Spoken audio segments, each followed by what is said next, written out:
과 어둠의 그림자들이 제거되지 않은 이런 모습을 가지고 여전히 은혜를 새롭게 회복하기 위한 간절한 소원의 마음으로 주의 말씀 앞에 모였습니다.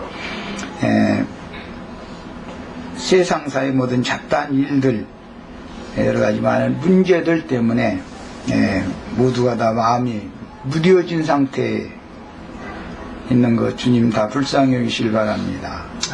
심령과 마음을 깨끗하게 해주시고 예민하게 해주셔서 청결한 신앙 양심 가운데에서 밝은 빛 가운데에서 주님을 만나는 시간이 되도록 생명의 말씀, 빛의 말씀으로 오늘 증거해 주시길 바라며 형제 자매님들 모두 생명의 빛을 받아들일 수 있는 그릇들로 이 시간 예비해 주시길 주의 이름으로 기도합니다. 아멘. 아멘.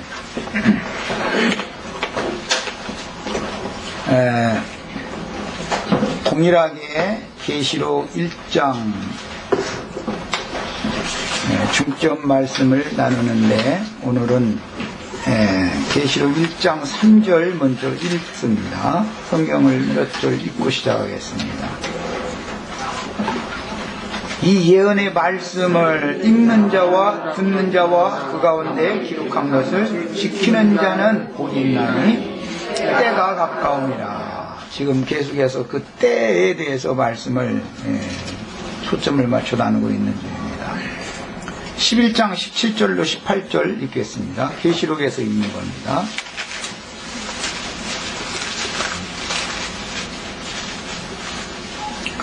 이르되 감사하옵나니 옛적에도 계셨고 지금도 계신 주 하나님 곧 전능하신 이여 친히 큰 권능을 잡으시고 왕노릇 하시도다.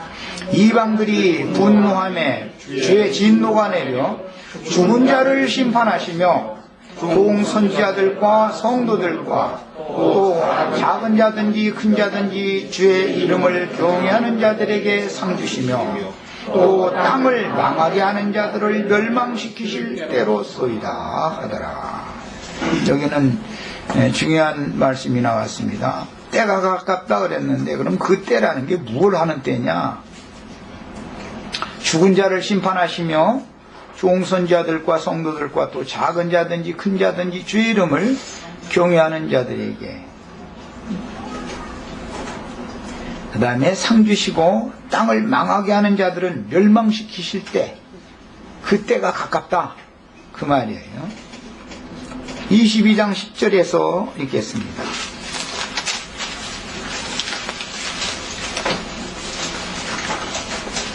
(22장 10절) 읽습니다. 또 내게 말하되 이 두루마리의 예언의 말씀을 인동하지 말라. 때가 가까우니라.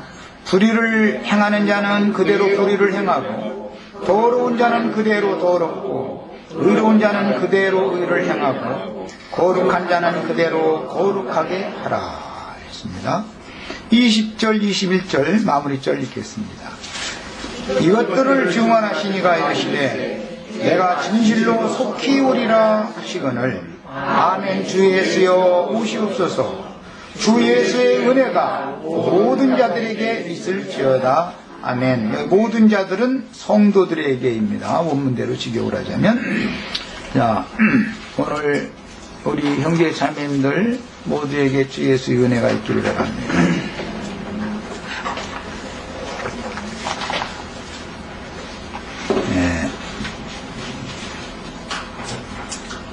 흔히 예수님의 초림과 재림에 대해서 이제 기성교계에서 여러 가지 방식으로 혼잡한 것을 가르쳐놔서 지금 이 진리의 증거를 하면 혼동이 오고 좀 이해하기가 어렵고, 이제 사실은 그게 너무 간단하고 뭐 이해하기 어려운 문제가 아니지만 그 선지식이라는 것이 들어있기 때문에 듣기가 어려운 문제가 참 많은 것이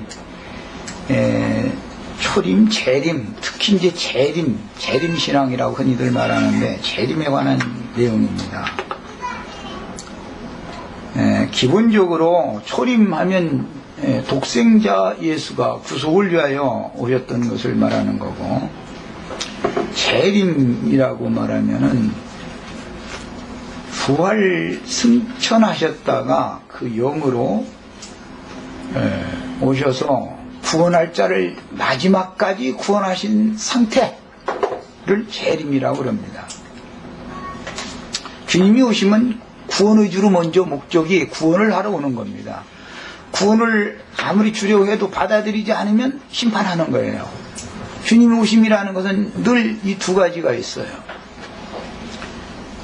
누가복음 말미 부분에 보면 주님께서 승천하셨다고 할 때 하늘로 올리우셨다 이렇게 되어 있고, 데살로니가전서 4장에 보면 구름 속으로 끌어올려갈 것이다 이렇게 표현이 됐어요. 이제 그 올라간다라는 문제 때문에 올라갔으니까 또 이제 내려야 되니까 강림한다니까.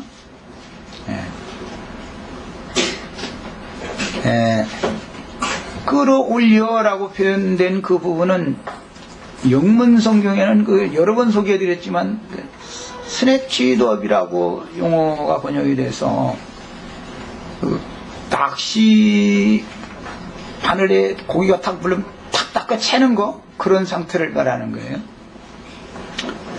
그런데 이게 성경의 개념에서는 물질 공간의 어디를 오고 가고 그런 개념이 아니고, 주님이 높여주셨다. 그것은 아들의 이름으로 오신 예수가 아버지의 이름으로 높여주셨다, 그런 뜻이고, 강림하신다 그 말은 새 예루살렘의 이름으로 임하신다, 그런 뜻이에요. 어떤 이름으로 라는 표현은 아버지의 이름으로, 하나님의 이름으로 높여주셨다. 십자가를 부끄러워 아니하시고 개의치 아니하시더니 하나님께서 저를 높이셨다, 하나님의 보좌 우편에 앉히셨다, 이런 표현이 나오면 이렇게 높여놨다, 아버지의 이름으로 높여졌다, 그 말은 신의 영광에 참여했다, 그런 뜻이고, 주님이 다시 오신다 이 말은 새 예루살렘의 이름으로 오신다 그러는데, 모두 이것은 어떤 성품, 인격의 상태를 말하는 것이다. 높여졌다, 이것은 신의 경지에까지 사람의 성품과 인격이 높여지는 상태를 말하는 것이지, 어떤 공간 이동을 하는 것을 절대 말하는 게 아니다. 다시 온다라고 할 때도 그렇게 신의 영광을 가지고 오는 거니까, 이제 신의 영광에 갔기 때문에 신의 영광을 가지고 오는 세상에 또 오는 거예요. 오는 세상에도 신의 영광을 부어주러 오는 거예요. 성경이 말하는 이런 임한다, 재림, 이런 용어에 대한 강림하신다, 내가 속히 오리라, 그러니까 아멘 주 예수여 오시옵소서, 그랬는데, 무슨 허공에서 어떤 물질적인 사람 예수가 어떻게 허공에서 이렇게 내려오는 그런 개념으로 기성교계가 계속해서 이것을 가르쳐 왔는데, 이것이 물론 다 그렇게 가르치지는 않았을 겁니다. 숨은 무리가 분명히 있겠죠. 그게 아니다라고 이제 얘기하는 생명의 부활과 생명으로의 승천, 승화, 높여지심과 그 다음에 오는 세상에 다시 생명을 주러 오시는 재림에 관한 것을 생명의 관점에서, 성경이 말하는 관점에서 명확하게 깨달은 어떤 무리들도 분명히 숨어 있을 겁니다, 어디가. 그러나 난 공개적으로는 그런 사람, 그런 증거하는 사람들을 인터넷상에서 어디서 난 보지를 못해요, 아직은. 이상하게. 외롭게 나 혼자 투쟁한다, 나는 이제 가끔 그런 생각도 해보고 그러는데, 오늘은 천국 곡식의 추수와 재림에 대한 말씀을 중점으로 나눌 겁니다. 먼저 성령의 오심은 독생자의 오심이 아니고, 이것은 이제 성령의 오심이에요. 말씀이신 하나님 아버지와 함께 말씀이 육신되어 세상에 오셔서 구속을 이룬 인자 예수 그리스도의 이름으로 오신 것이며 재림 예언들을 이룬 것이니 말씀이신 인자 예수님의 아버지와 말씀의 보내심을 받아 그 사역을 수종하신 아들이 그 영으로 아버지와 함께 오신 것이다. 하나님 보좌 우편에 앉히셨느니라 할 때는 십자가를 부끄러워 아니하시고 개의치 아니하시더니 하나님께서 저를 높여서 하나님 보좌 우편에 앉히셨느니라 이랬는데, 성경이 말하고자 하는 높여놨다, 하나님 보좌 우편에까지 높이셨다 라는 그 개념, 이것을 잘 생각을 해보셔야 되겠어요. 기성교계에 지금 하나님 보좌 우편이 어디냐 그러면 저기 뭐 대기권 넘어 어디 뭐 별들의 나라 어디에 이제 금의자가 있어가지고 거기 있다 뭐 이런 식으로 추상적으로 이렇게 가르치는데, 사실은 예수님의 그 높여지심 되어진 예수님의 성품과 인격이 형제 자매님들에게 믿음을 통해서 그분을 생명과 주로 영접되어진 사람들의 심령과 마음속에 오신 것이 곧 참 하늘에 오신 것이고 참 하늘에 들어가신 거예요. 요한복음 오늘은 좀 시간이 걸려 성경을 찾겠습니다. 그냥 지난번에 불러만 줬더니 숙제를 하는지 안 하는지를 확인을 할 수가 없어가지고 이것도 또 불안해. 또 계속 그렇게 하자. 시간을 전략하느라고 난 그런 건데, 요한복음 14장 12절부터 24절까지를 계속 읽겠습니다. 12절부터 24절까지를 읽겠습니다.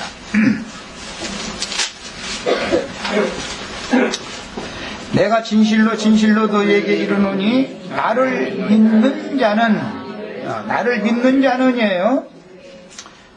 나를 믿는 자는 내가 하는 일을 그도 할 것이요 또한 그보다 큰 일도 하리니 이는 내가 아버지께로 가니라. 너희가 내 이름으로 무엇을 구하든지 내가 행하리니 이는 아버지로 하여금 아들로 말미암아 영광을 받으시게 하려 함이라. 내 이름으로 무엇이든지 내게 구하면 내가 행하리라. 너희가 나를 사랑하면 나의 계명을 지키리라. 내가 아버지께 구하겠으니 그가 또 다른 보혜사를 너희에게 주사 영원토록 너희와 함께 있게 하리니. 그러니까 또 다른 보혜사가 아들의 이름으로 아버지께서 우리에게 보내주실 때 그 또 다른 보혜사가 우리에게 오면은 아들이 우리와 영원토록 함께 있는 거죠. 그럼 아들만 우리에게 오셔서 영원토록 함께 있는 게 아니라 아버지도 함께 오는 거다 이 말을 하는 거예요 지금. 자, 이 세상은 그는 진리의 영이라 세상은 등이 그를 받지 못하나니 이는 그를 보지도 못하고. 그는 누구지요? 네, 진리의 영, 또 다른 보혜사예요. 이것은 예수 그리스도의 새 이름이라고 그래요. 새 이름, 또 다른 보혜사. 요즘에 또 다른 보혜사 이만희 아주 유명하죠. 그런 미친놈도 있는데 정신들 차리셔야 돼. 그래서 알지도 못함이라. 그러나 너희는 그를 아나니 그는 너희와 함께 거하시니요. 이만희는 그때 당시 제자들과 함께 거한 적이 없죠. 지금 이게 2000년 전에 하신 말씀인데 그 베드로와 이만희가 함께 한 적이 없잖아요. 그 정신 차리셔야 돼. 성경을 읽을 때는. 그래서 그 다음에 그는 너희와 함께 거하시며 또 너희 속에 계시겠습니다. 이만희가 내 속에 있지 않고 베드로 속엔 이만희가 없어요. 내가 너희를 고아와 같이 버려두지 아니하고 너희에게로 오리라. 조금 있으면 세상은 다시 나를 보지 못할 것이로되, 이 말은 조금 있으면 육신으로 오신 예수는 죽는다 이 말이죠. 너희는 나를 보리니, 이것은 장사하신 다음에 부활 승천하셨다가 그 저녁에 다시 온다 이 말이죠. 이는 내가 살았고, 이것은 부활했다 이 말이에요. 모든 죽은 자들 가운데에서 살리심을 받았다, 살아나셨다 말이에요. 내가 살아있고 너희도 살아있겠습니다. 여기 번역을 참 잘 해놨어요. 살았고 라기보다는 살아있고, 현재적인 사실이에요 이거는. 그날에는 내가 아버지 안에, 너희가 내 안에, 내가 너희 안에 있는 것을 너희가 알리라. 나의 계명을 지키는 자라야 나를 사랑하는 자니, 나를 사랑하는 자는 내 아버지께 사랑을 받을 것이요 나도 그를 사랑하여 그에게 나를 나타내리라. 아들이 사랑하시는 자는 아버지도 같이 사랑하시는 걸로 되어 있죠. 가려진 아닌 유다가 이르되, 주여 어찌하여 자기를 우리에게는 나타내시고 세상에는 아니하려 하시나이까? 예수께서 대답하여 이르시되, 사람이 나를 사랑하면 내 말을 지키리니 내 아버지께서 그를 사랑하실 것이요. 야, 그럼 이제 우리가 거기다 동그라미를 이렇게 크게 해놨습니다. 굉장히 중요한 구절이기 때문에 지적하는 거예요. 우리가 그에게 가서 거처를 그와 함께 하리라. 여기 우리가는 또 다른 보혜사를 통해서 아버지와, 지금 아버지의 사랑, 아들의 사랑을 얘기를 계속 해왔으니까 아버지와 아들이 성령을 통해서 그에게 가서 거처를 함께 정한다 이 말이죠. 그러니까 성령이 오셨다라는 말은 아버지와 아들이 오셨다 이 말이죠. 여기서 이 우리가를 잘 표시를 해 놓으세요.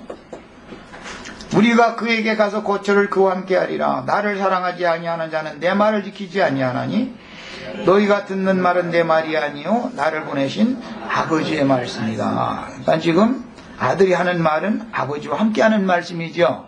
그런데 앞으로는 진리의 성령이 오셔서 아버지와 아들이 함께 진리의 성령을 통해서 오셔서 성령의 증거로 말씀하시는 것은 아버지와 아들이 함께 말씀하시는 것이다 이 말이에요 지금. 그러니까 이제 성령은 오셨고 아버지와 아들은 하늘 보좌 어디에 앉아있다가 몇 년도 며칠 날 온다는 말은 생판 거짓말이죠. 성경하고는 전혀 안 맞는 말을 하는 거예요 지금요. 여기 우리라고 하는 이 용어는 창세기 1장 26절에서 28절이나 창세기 1장 1절에 거기다 우리라고 되어 있는데 하나님을 우리라고 표현했어요. 엘로힘이라고 그랬는데 이거 이제 해석이 참 분분합니다 지금. 말씀이신 아버지와 말씀이 육신이 되어서 오셔서 말씀을 이루어서 구속을 이루신 말씀의 보내심을 받은 말씀의 아들 예수 그리스도, 아들의 새 이름으로 또 다른 보혜사로 아버지께서 제자들에게 보내주셔서 제자들을 속에 계신 그 아버지와 아들이 그 영으로 제자들 속에 함께 계신 상태인데, 이것이 정확하게 깨달아지지 않으면 주님의 재림에 대해서 백날 얘기를 해도 또 헷갈리는 거예요. 또 우리 형제 자매들은 아예 헷갈리지 말라고 지금 서두에 오늘 이 시간 첫 시간에부터 이 얘기를 한 거예요. 원래는 이 얘기는 다음 시간쯤 나와야 되는 얘기인데 미리 이것을 못 박아 두고 나서 이제 말씀을 끌어나가려고 그래요.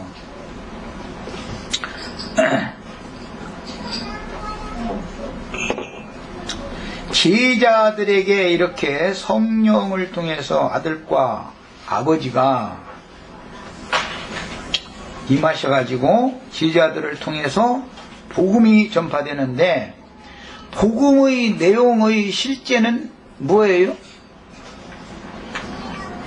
그리스도 자신이에요. 복음은 그리스도를 말하는 거예요. 좀 더 확대 해석을 한다면 복음은 그리스도와 교회에 대해서 말하는 것이 목적이에요. 성경은 모두 그리스도에 대해서 말하는 거예요. 그리스도의 배필된 그리스도의 교회에 대해서 말하는 것이 성경의 중심이에요. 계시록은 특별히 더 그래요. 나 예수는 교회들을 위하여 이 모든 예언을 하게 한 것이다 그랬어요.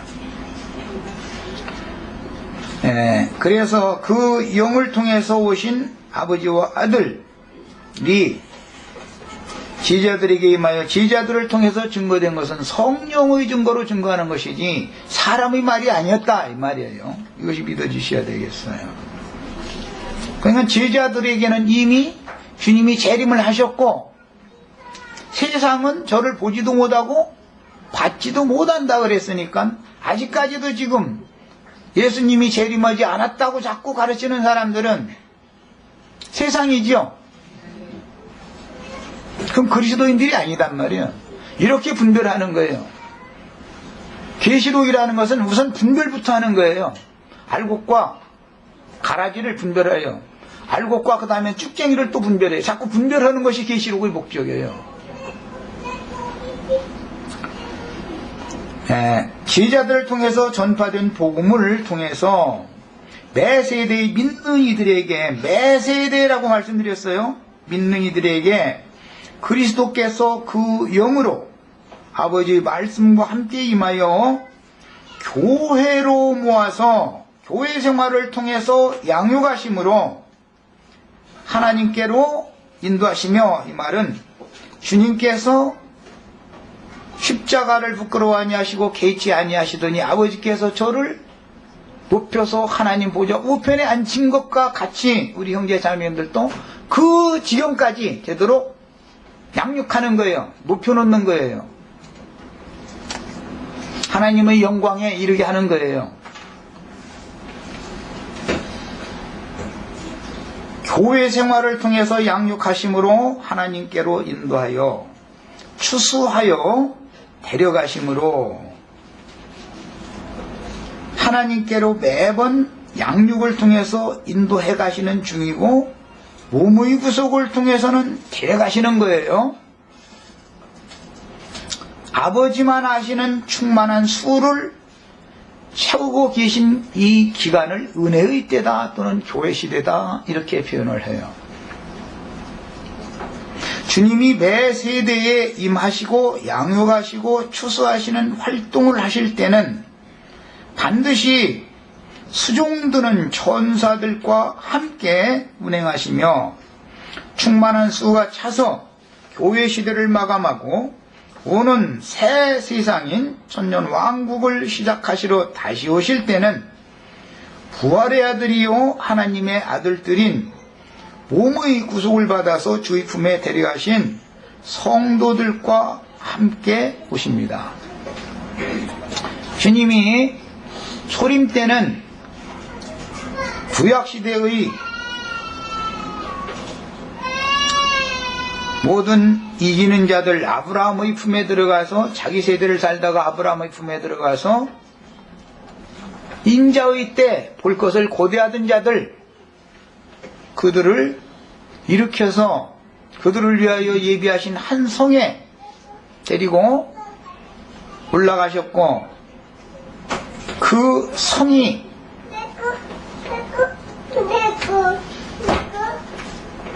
오는 세상에도 다시 오는 것이다 이 말이에요. 영들이 같이 오는 거다 이 말이에요. 데살로니가전서 3장 13절 읽겠습니다.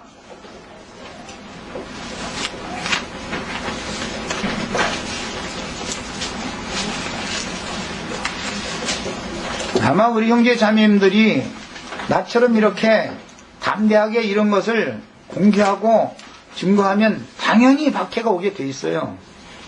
기독교계가 다 깨져버려야 되는 얘기니까 이제 이 얘기는 기독교계가 완전히 지금 거짓으로 온 천하를 다 지금 미혹하고 꾀해서 속여놓고 있는 거예요.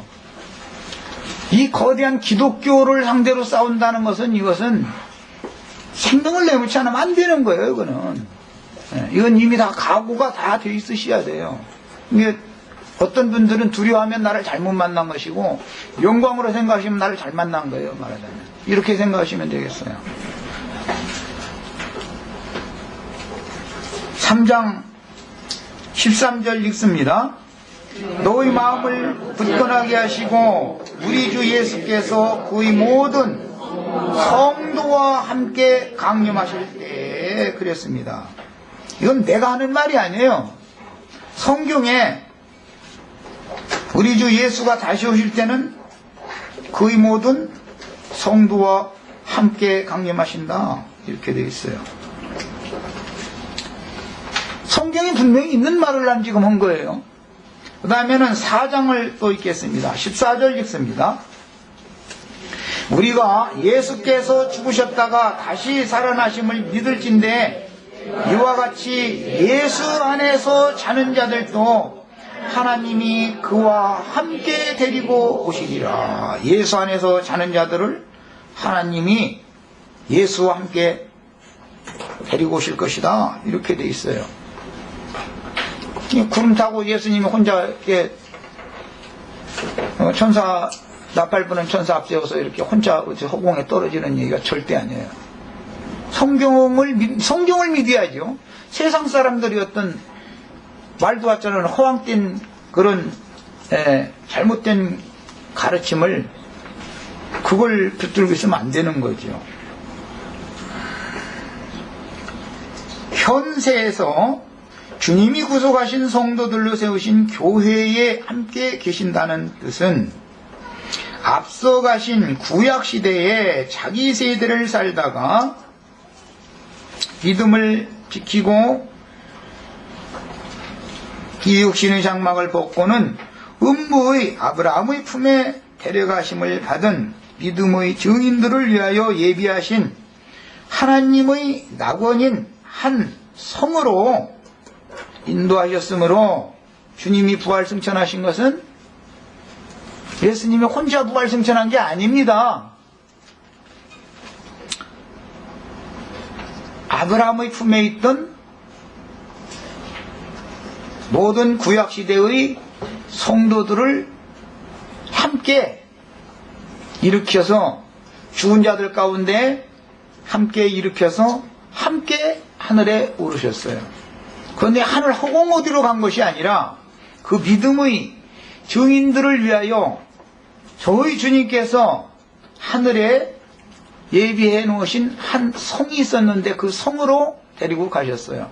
그 성에 하나님의 임재가 있고 그 성에 하나님의 영광이 충만한 거예요. 다니엘 12장 1절로 2절을 빨리 찾아 읽겠습니다.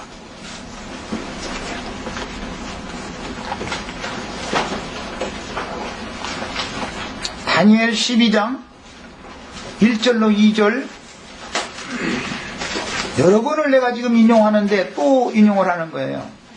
그때 네 민족을 호위하는 큰 군주 미카엘이 일어날 것이요 또 환란이 있으리니 여기 환란이라는 것은 뭘 말하는 거예요? 예수가 구속을 위하여 죽는 것을 말하는 거예요. 세상의 심판이에요. 예수가 죽으면 세상이 몽땅 심판받는 거예요. 그래서 이게 전에도 없고 후에도 없는 환란이다 이렇게 표현하는 거예요. 3차 대전을 말하는 게 아니고 예수님이 죽는 것보다 더 큰 환란은 없어요. 세상이 심판받는 거니까. 또 환란이 있으리니 이는 개국 이래로 그때까지 없던 환란일 것이며 아담 세계가 있었던 이후로 예수가 죽는 이 환란보다 더 큰 환란이 없어요. 노아의 홍수보다 더 큰 환란이요. 이 환란은 예수가 죽는 환란이 가장 큰 환란이에요. 그때 네 백성 중 책에 기록된 모든 자가 구원을 얻을 것이라. 여기 네는 다니엘인데 다니엘에게 맡긴 백성들 중에 다니엘이 9장에서부터 그 백성들을 위하여 품고 기도를 했기 때문에 여기 최종적인 응답이 오는 말씀인 거예요. 그런데 책에 기록된 모든 자가 구원을 얻는다 그랬으니까 구약시대에도 하나님의 책에 그림이 농명된 자들이 있었고 다 유대인 말씀을 받은 사람들이지만 하나님의 책에 농명되었다고 흐려진 자들도 있었고 아예 농명되지 않은 자들도 있었습니다. 예, 하나님의 책에 농명된 사람들만 구원을 얻는다고 그랬어요. 자, 그러면 그 구원이라는 게 뭐냐? 2절에 나와요. 땅의 티끌 가운데에서 자는 자 중, 이것은 자기 세대를 믿음으로 인자의 때 볼 것을 고대하면서, 인자의 날을 고대하면서 자기 세대를 믿음을 따라 살다가 죽어서 음부에 들어갔는데 아브라함의 품에 들어간 사람들이에요. 땅의 티끌 가운데에서 자는 자 중에서, 신약에서는 예수 안에서 자는 자가 돼 있고 여기는 땅의 티끌 가운데 자는 자니까 이건 대비가 되죠. 구약시대에 이기는 자들은 땅의 티끌 가운데서 자는 자로 상징이 되었고 아브라함의 품에 들어갔어요. 반대편에도 많은 사람이 들어가 있어요 지금. 그런데 신약시대에는 예수 안에서 자는 자들을 저희 하나님께서 데리고 오신다 그랬죠.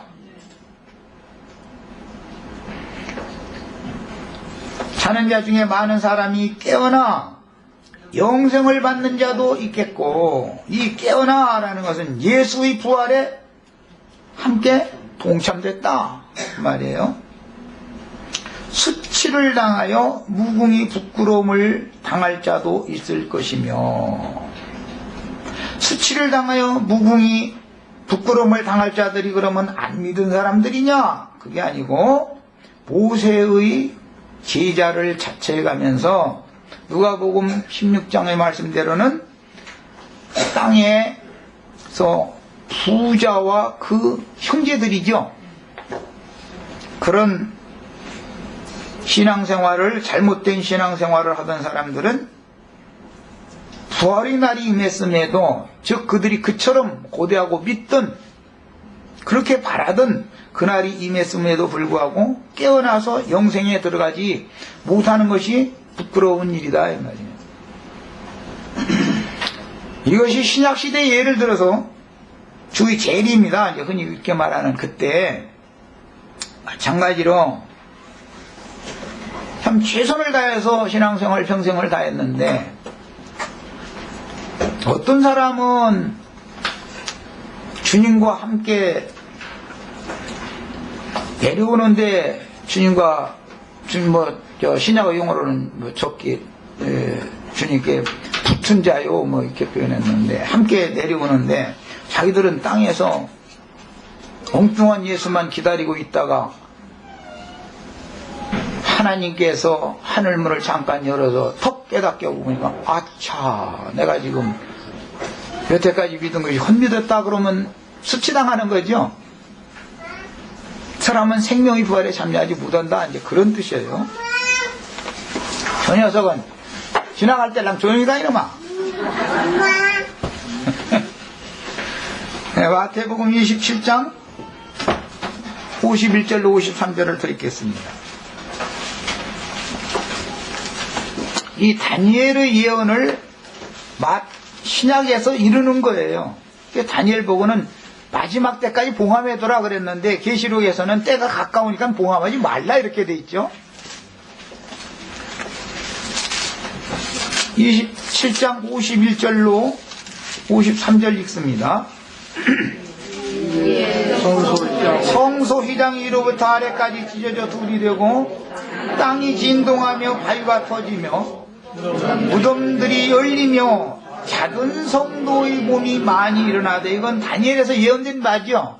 티끌 가운데 작은 성도들이 일어났어요.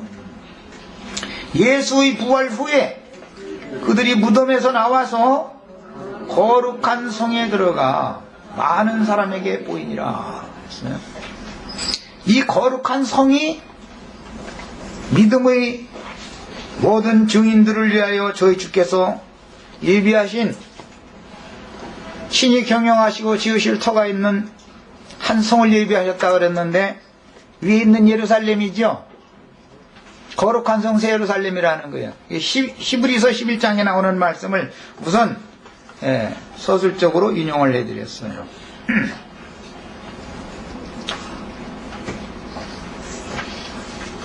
그래서 저들의 손과 함께 신약시대의 계시, 흔히 말하는 오순절이라고 하는 것은 위에 있는 예루살렘이 땅의 예루살렘으로 임한 거다 말이에요.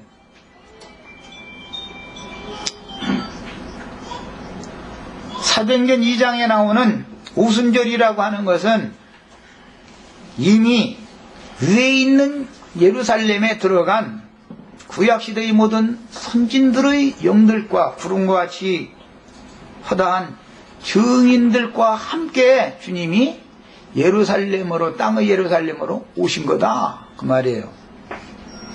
다시는 이걸 또 얘기는 안 할 거니까 잘 마음속에 정리들 다 하세요. 동일한 일이 오는 천년왕국이라고 하는 새 시대에도, 다만 교회 시대 내에서 어린 양의 책에 농명된 자들, 특히 이기는 자들이라고 되어 있는 이 사람들을 하늘의 예루살렘에 이미 이생해서 교회 생활을 할 때 하늘의 시온산과 예루살렘 천만천사와 아벨의 피보다 더 낮게 말하는 뿌린 피 앞에 이미 잃은 자들과 오는 세상에 신앙이 회복될 인맞은 유대인 14만 4천에게 임하는 거예요. 그 하나님의 종들의 이마에 지금 인쳐지는 시기다 이렇게 생각하시면 틀림없습니다. 내가 틀림없다고까지 얘기해서 너무 화근하는 말하는 것 같은데, 신앙이 회복될 유대인들이 하나님의 종으로 오는 천년왕국에서 복음의 제사장 직분을 수행하게 되기 위해서는 그들이 예비되는 기간이 필요한 거예요.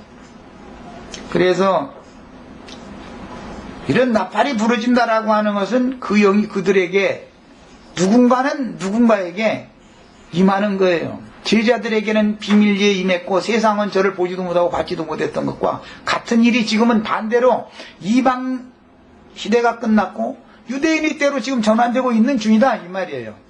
이것은 내가 확신 있게 말씀드릴 수 있어요. 그것은 이제 다음에 역사적인 증거 이런 것도 기회가 되면 다 말씀드릴 거예요. 하나님의 비밀스럽게 행하시는 행정을 알아야 되는 거예요. 현세의 장작교회는 너희가 이른 곳은 하늘의 시온산과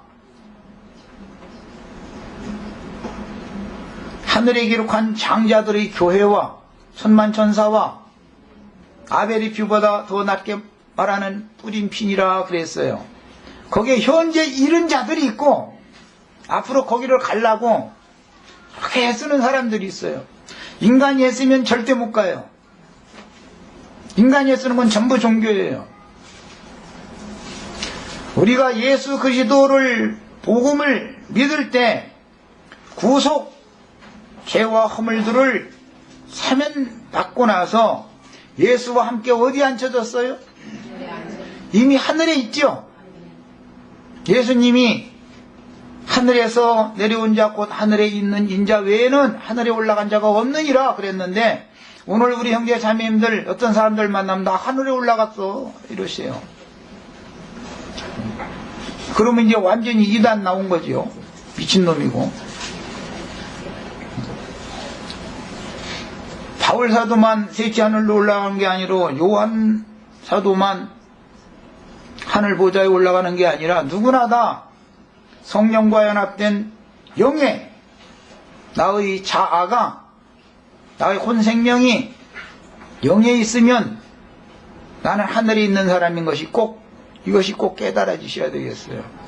물질적인 어떤 장소가 하늘과 땅이라는 개념이 없는 거다라는 건 내가 몇 년 동안 야곱야곱 이슬비 내리듯이 수년 동안 적셔놨으니까 충분히 더 이상 설명하지 않아도 아실 거예요.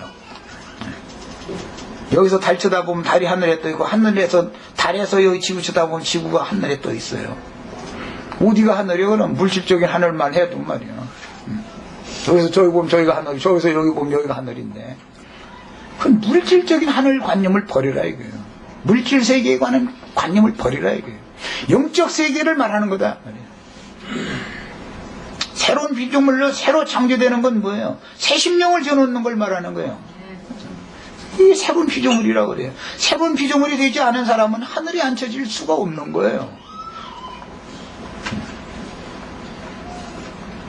나는 지금 하늘에 있는 사람이다. 이런 확신이 다, 이건 믿음으로 각자에게 주어져야 되는 문제예요.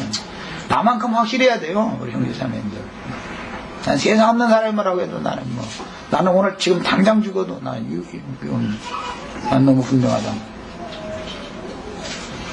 죽어도 하나님 안에 하늘에 있고, 하나님이 계신 곳은 다 하늘이고, 하늘은 나의 보좌에 그랬었고, 하나님이 안 계시면 어디를 가도 하늘 아니고, 달 넘어 어디를 가도 그곳에 하나님 안 계시면 하늘은 없는 거예요.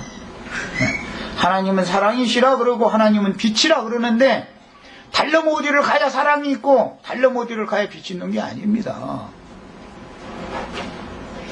하나님의 사랑은 우리 마음에 부어지는 것이고, 생명의 빛은 말씀의 증거를 통해서 지금 내 마음에 빛이 임하는 거예요. 이 세계를 죽어놓은 사람이, 이것이 확실한 사람이 예수 믿는 사람이다. 그래서 현세의 장작교회에 현재적으로 수많은 믿음의 증인들과 함께 오셔서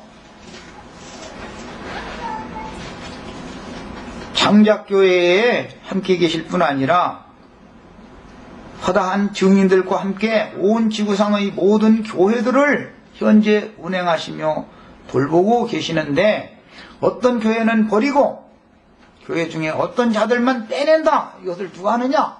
추수꾼이신 그분이 한다. 이걸 얘기하는 것이 계시록 이야기다. 히브리서 12장 1절 읽겠습니다. 히브리서 12장 1절 읽습니다. 이것은 11장은 다 읽으면 복잡하니까 그래요.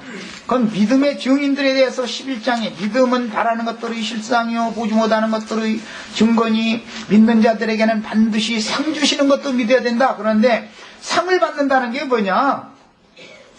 하나님의 영광에 이른다라는 뜻이고, 거룩한 성 예루살렘에 들어간다라는 뜻이에요. 그리스도 안에서 함께 만유를 유업으로 받는다, 그런 뜻도 돼요.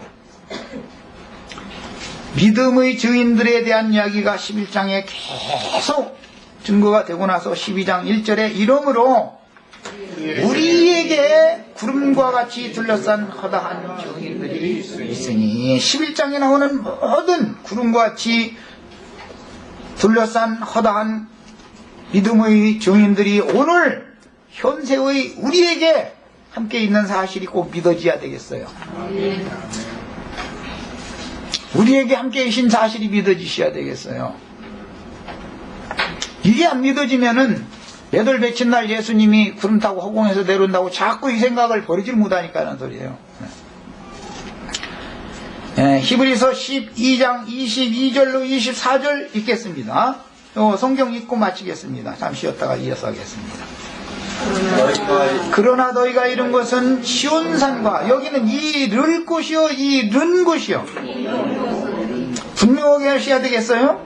너희가 이른 곳은 시온산과 살아계신 하나님의 도성인 하늘의 예루살렘과, 갈라디아 4장에서는 위에 있는 예루살렘이다 그랬어요.